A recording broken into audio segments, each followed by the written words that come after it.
Bonjour à tous, vous écoutez la section 4.8 de Physique NYB. On va parler ici de champ magnétique qui est généré par une boucle de courant. Tout d'abord, je dirais là, section 4.8 et 4.9, au début de la session, c'était pas prévu qu'on le fasse, sauf que on les aurait vus de toute façon dans une section du chapitre 5. Et la section du chapitre 5 en question, on l'a coupée à cause de la pandémie. Donc, à cause de ça, cette section-là, on la verra pas. Donc, c'est comme si on aurait implicitement dû aussi couper 4.8 et 4.9. Puis ça, ben, ça passait pas trop au département. Donc, on a coupé les grosses sections du chapitre 5, mais en contrepartie, on rajoute 2 sections du chapitre 4 qui n'auraient pas dû être vues individuellement, là. Du moins pas selon mon plan initial. Donc, on rajoute 4.8 et 4.9, mais je vous rassure, vous êtes gagnant en change. C'est des petites sections. C'est pas très laborieux, là. Donc, vraiment, on en rajoute beaucoup moins que ce qu'on a enlevé. OK? Donc, les objectifs de cette section-ci, c'est de calculer le champ magnétique généré par une boucle de courant et calculer le champ magnétique généré par une bobine à spire superposée. Bon, qu'est-ce que ça veut dire tout ça? Ben, c'est ça. On va commencer par un peu de vocabulaire. Alors, tout d'abord, ce qu'on appelle une spire. Une spire, c'est un tour de fil. Donc, regardez ici, là, ce qu'on a, c'est... Dans le fond, on a 3 tours de fil. Hein. Si vous regardez notre bobine, là, on a 3 tours de fil. Chaque tour de fil, on appelle ça une spire. Un tour, un spire. Une bobine, c'est l'ensemble des spires. Donc, vous voyez, tout ça, cet ensemble-là, c'est une bobine qui, ici, contient 3 spires. Bobine à 3 spires, parce qu'il y a 3 tours, tout simplement. Ensuite, dans le manuel, quand on utilise le mot boucle ou anneau, ben, ça représente essentiellement un tour. Donc, c'est essentiellement une bobine qui a une seule spire. OK? Donc, je répète, là, boucle, anneau ou spire, c'est pas mal synonyme, là. Ça veut tout dire un tour de fil. Puis quand on dit bobine, ben là, c'est un ensemble de spires. OK? Bon.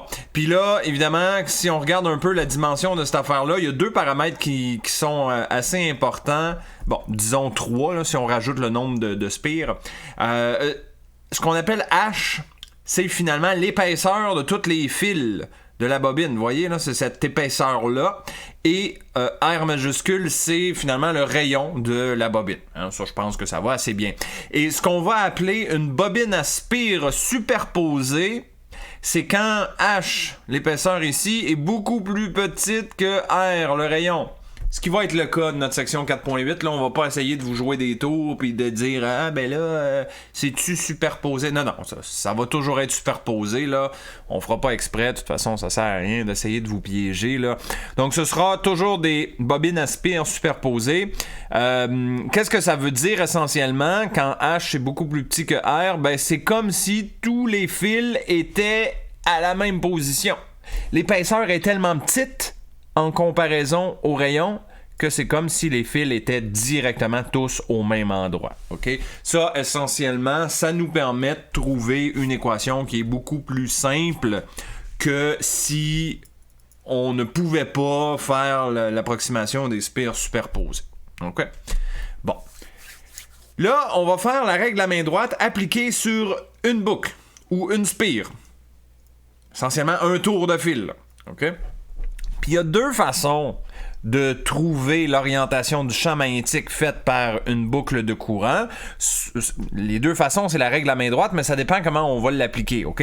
Selon ce qu'on avait vu à la section 4.6, je vous rappelle que dans la section 4.6, on avait dit que quand un courant traverse un fil, ce courant-là va créer un champ magnétique autour du fil selon la règle à main droite.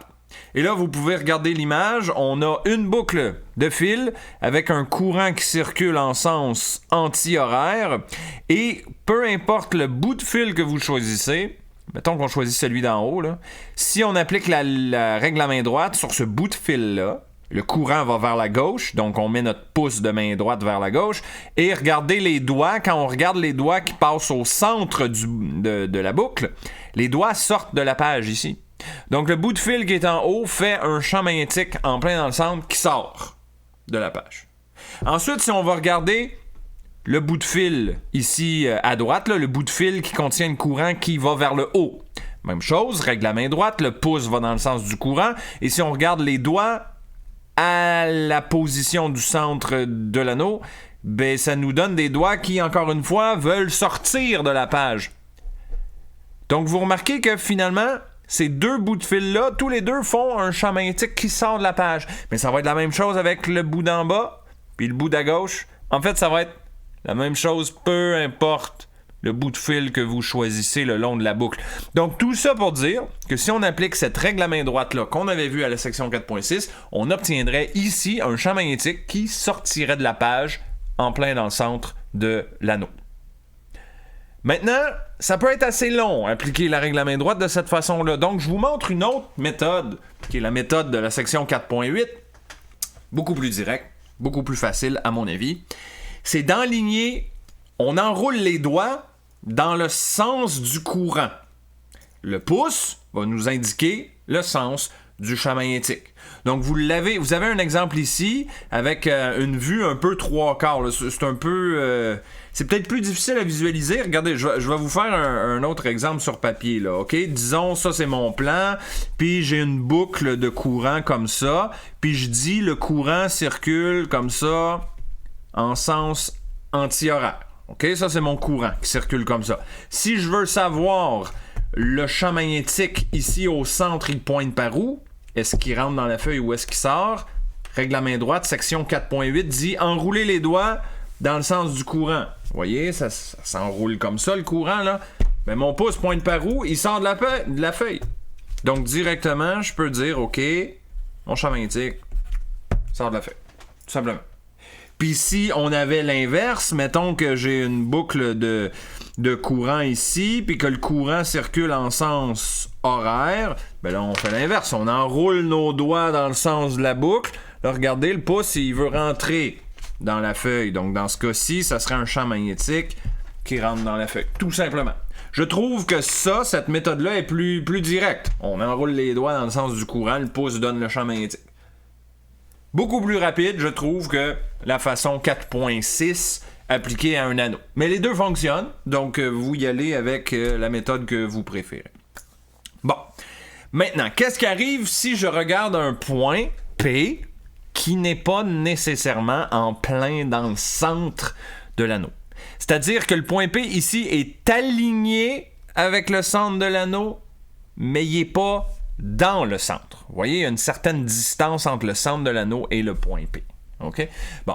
Si on regarde qu'est-ce qui se passe au point P, il va y avoir un champ magnétique, bien sûr, parce que le point P il est à une certaine distance du bout de fil qui est parcouru par un courant, donc il va créer un champ magnétique.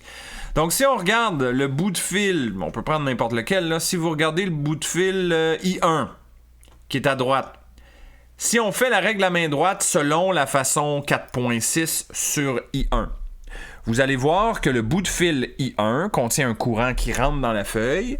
Donc, si il rentre, ou dans l'écran, là, dans votre cas, là, donc le courant rentre dans l'écran. Donc, si vous faites la règle à main droite, puis que vous envoyez vos doigts à la position du point P, vous allez voir que ça va faire un champ magnétique B1 dans cette direction-là, là. OK, si vous me croyez pas, là, regardez, imaginons qu'on prend le bout de fil I1 qui est ici, là, à droite du cercle, là, dans le fond, on a notre boucle comme ça, là, puis on regarde ici au point P. Bon, règle à main droite, ça c'est le courant, donc on envoie notre pouce dans le sens du courant ici, puis on veut voir nos doigts au point P, ils vont par où? Ben, ils vont à peu près quelque part dans cette direction-là, là. OK? Puis cette direction-là, on n'a pas le choix, il faut qu'elle soit perpendiculaire à la distance que j'ai dessinée en pointillé, là. OK? Donc c'est pour ça que ça va faire B1. De la même façon que le bout de fil qui est ici, qui lui c'est un courant qui sort de la feuille, ben ce bout de fil-là, le pouce il sort, donc là si on regarde les doigts, au point P, ça en va dans quelle direction? Ben ils s'en vont quelque part dans cette direction-là. Ça c'est mon bout de fil, il s'appelle B3 là, selon mon schéma. Donc, ça va être vrai pour chaque bout de fil que vous choisissez de faire.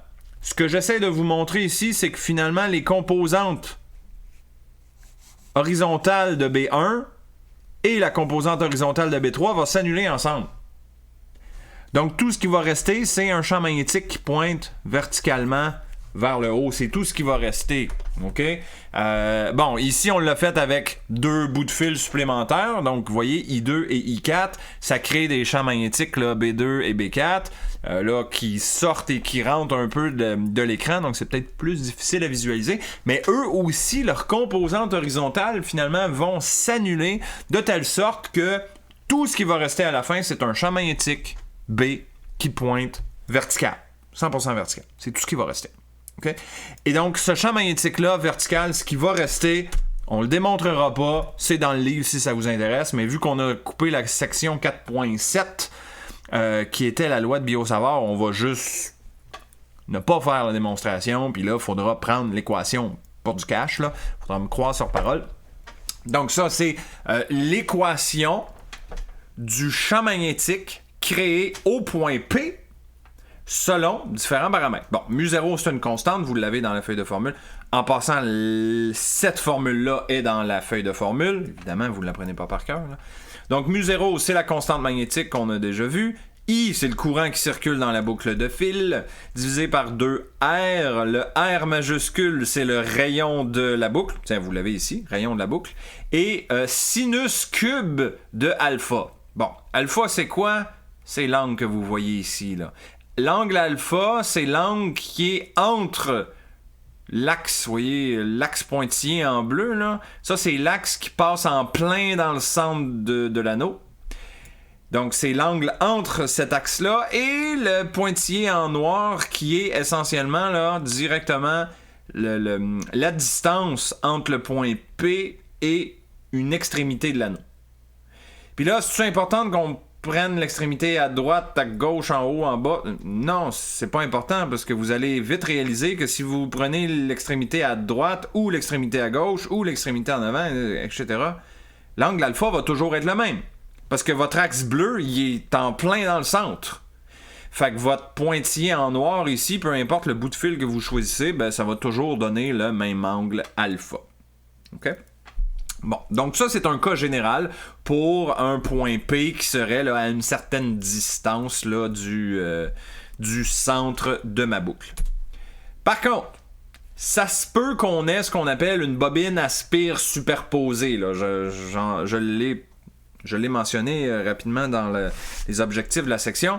Donc, ça, ce que ça veut dire, c'est comme si j'avais, à place d'avoir juste une boucle comme ça, ben, supposons maintenant j'ai 3, 4, 5, 6 boucles qui sont superposées. Donc, souvenons-nous, superposées, c'est comme si on pouvait supposer que les 3 boucles étaient exactement au même endroit.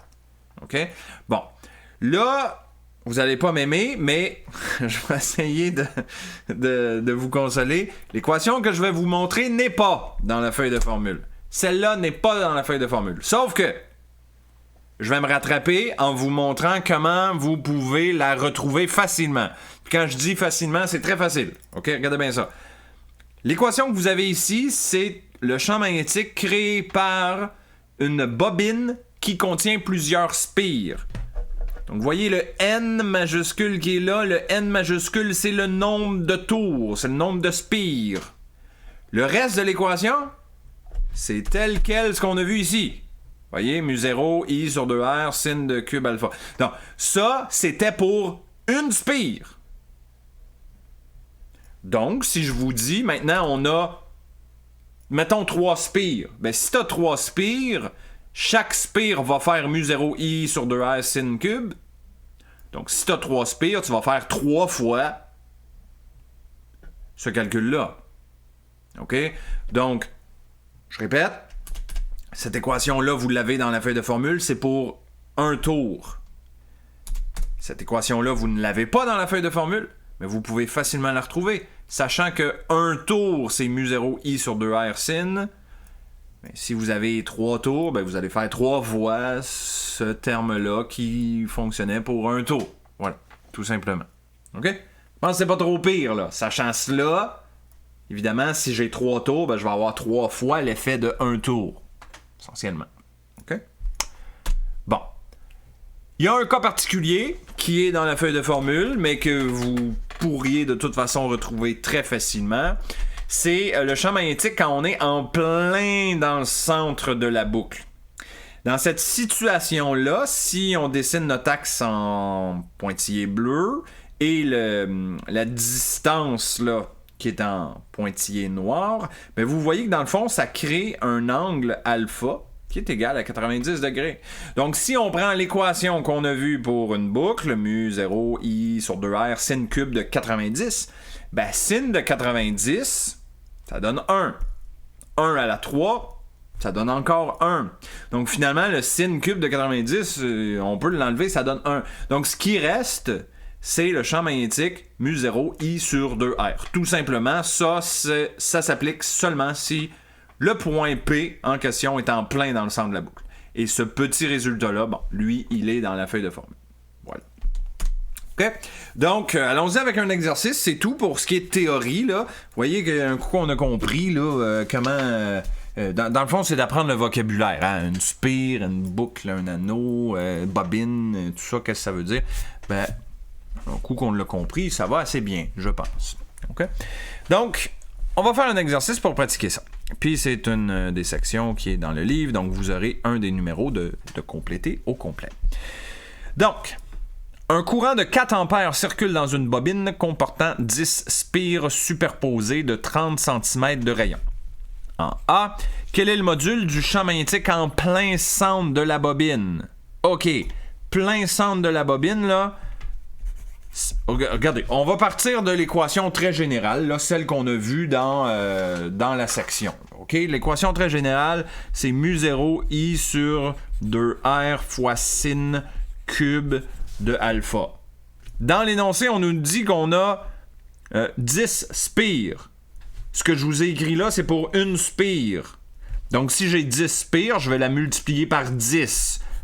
Donc, mon N qui est là, ben, il vaut 10, parce que j'ai 10 tours de fil. Okay? Donc, ça, c'est l'expression très générale. Je vais remplacer tous les termes parce que j'ai tout ce qu'il faut pour trouver B. Okay? N, c'est 10. Mu 0, c'est constante, là. Ça vaut 4 pi fois 10 à la moins 7. Fois le courant I qui est donné dans l'énoncé, ça vaut 4. Divisé par 2 fois le rayon, on nous dit 30 cm de rayon, donc 0,3 m de rayon. Et finalement, sin cube de... Ben là, on nous dit que... Quel est le module du champ magnétique en plein centre de la bobine?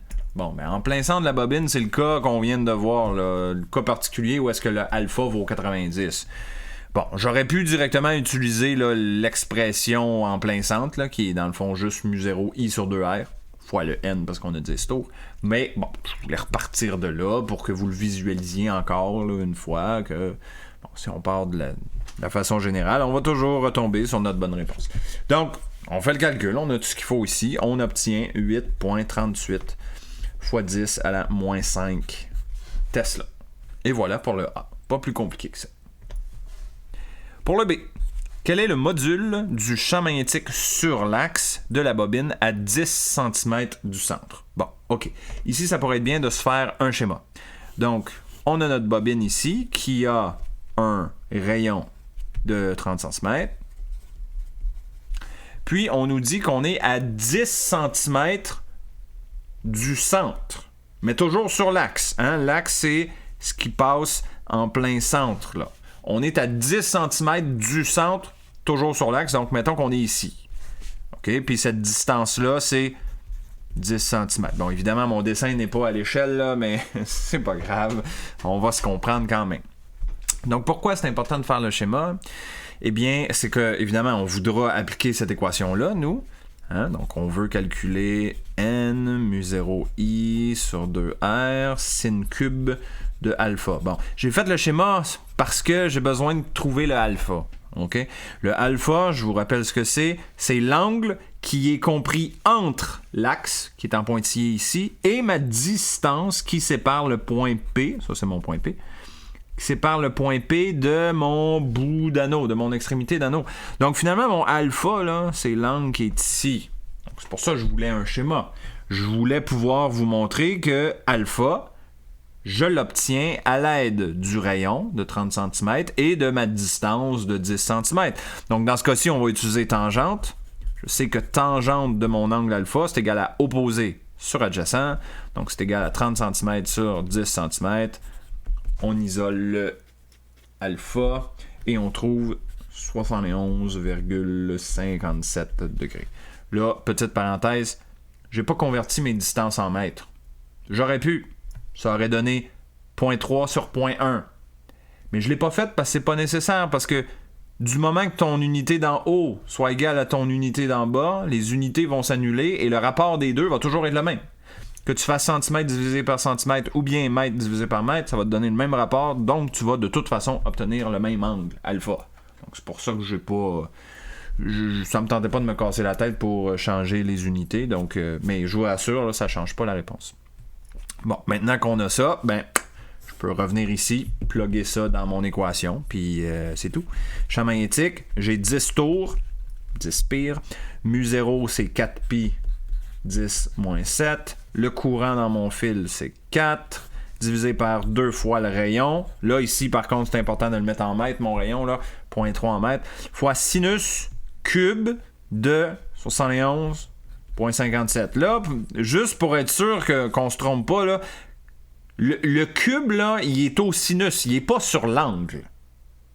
OK? Bien important, là. Ça veut dire que quand on fait sin cube de 71,57, ce que vous allez pitonner sur votre calculatrice, dans le fond, là, c'est sin de 71,57 et le résultat de ce sin-là, vous le mettez au cube. OK? Dans le fond, on pourrait le réécrire comme ça. J'en parle parce que j'ai souvent vu l'erreur de... Je prends 71,57 degrés, je le mets au cube, puis je fais le sinus de ça. Mais ça c'est une erreur. OK? C'est le sinus qui est au cube, pas l'angle. Faites attention à ça. Bon, on arrive ici, on trouve donc la réponse en pitonnant 7,15 x 10 à la moins 5 Tesla, et voilà la réponse du B. En C, on demande quelle doit être la distance entre un point P sur l'axe de la bobine et le centre de la bobine pour que le champ magnétique au point P soit égal à la moitié du champ au centre de la bobine. OK. Donc là, notre inconnu, c'est la distance. Fait que si je me refais mon schéma comme j'ai fait au B, là, j'ai ma bobine ici. J'ai encore mon rayon de 30 cm. Ça ne change pas. Là, ce qu'on demande, dans le fond, c'est à quelle distance mon point P est-il situé? Mon point P, mettons, je le dessine là. Il va être situé à une distance inconnue, là. Mettons, j'appelle ça X. Il est situé à une distance X de telle sorte que je veux ici un champ au point P qui est égal au champ au centre de la bobine divisé par 2. C'est ça qu'on dit dans l'énoncé, là. Quelle doit être la distance entre le point P et le centre pour que le champ au point P soit égal à la moitié du champ au centre. Donc, champ au point P doit être B centre divisé par 2. Champ magnétique au centre, on l'a calculé en A. C'est ça qu'on calculait ici, là. 8,38 fois 10 à la moins 5. On veut ça divisé par 2. Donc, ça divisé par 2, ça donne 4,19. 10,5. Bon, quand on a ça, là, on réutilise notre équation de base. C'est juste que notre inconnu, maintenant, c'est la distance X qui est là. OK? Donc, je repars. B égale à N mu 0 I sur 2R sin cube de alpha. Donc là, mon champ, c'est 4,19. Lui, je le connais. 10,5. Mon nombre de tours, ça reste 10. Ça n'a pas changé. Mu 0, c'est encore 4pi 10 moins 7. Le courant I, c'est 4 ampères. Divisé par 2R. Le R, c'est 30 cm, donc en mètres, c'est 0,3. Fait que là, mon inconnu, dans le fond, c'est le alpha. Parce que si je connais pas la distance X, c'est bien sûr que mon angle alpha qui est là, je ne le connaîtrai pas non plus. OK? Donc, de cette équation-là, on isole notre inconnu qui est alpha. Bon, je vous donne la réponse ici. C'est en train de manquer de place, là. Ouais, je continuerai l'autre bord. Le alpha, si je l'isole dans cette équation-là, ça me donne 52,54 degrés. OK, très bien. Fait que là, je vais continuer de l'autre côté, là. Mais regardez, là, c'est ce triangle-là qui m'intéresse parce que la réponse, c'est pas l'angle. La réponse est trouver X, la distance qui est là. Donc, j'ai un triangle. Je connais l'angle, puis je connais, dans le fond, la base du triangle. Donc, on va être capable de trouver X. OK? Je vais redessiner ce triangle-là, ici. Comme ça. Ça, c'est alpha. Ça, c'est X. Puis ça, c'est 30 cm. Donc, que vaut X? Hein, on s'entend, c'est de la trigonométrie de base. Donc, bon, on va utiliser tangente encore. Tangente de alpha, c'est égal à opposé sur adjacent. Opposé, c'est 30 cm. Adjacent, c'est X. Là, remarquez, comme tantôt, ma base, je l'ai laissée en centimètres. Ça, c'est correct. Ça veut dire, par contre, que quand je vais trouver X, la réponse va déjà être en centimètres. Il faut que le rapport des unités soit le même. Là. Donc, tangente de alpha que j'ai trouvé, là, c'est-à-dire 52,54, égale à 30 sur X. Donc, on isole X. C'est 30 sur tangente de 52,54. On isole le X et ça nous donne 23 cm. Et voilà, fin de l'exercice. Regardez pas ça, là, ça c'est pour mon autre cours, là, c'est NYK, ça par rapport. OK? Donc voilà pour l'exercice 4.8.3. Et avant de terminer, on a des exercices pour nous faire pratiquer cette section-là. Donc, dans la section 4.8, étant donné qu'elle n'était pas prévue dans mon planning au début de la session, vous n'avez pas d'exercice dans votre feuille de liste d'exercices que je vous ai donné là, en personne au début de la session. Donc, rajoutez les exercices suivants pour la section 4.8. OK?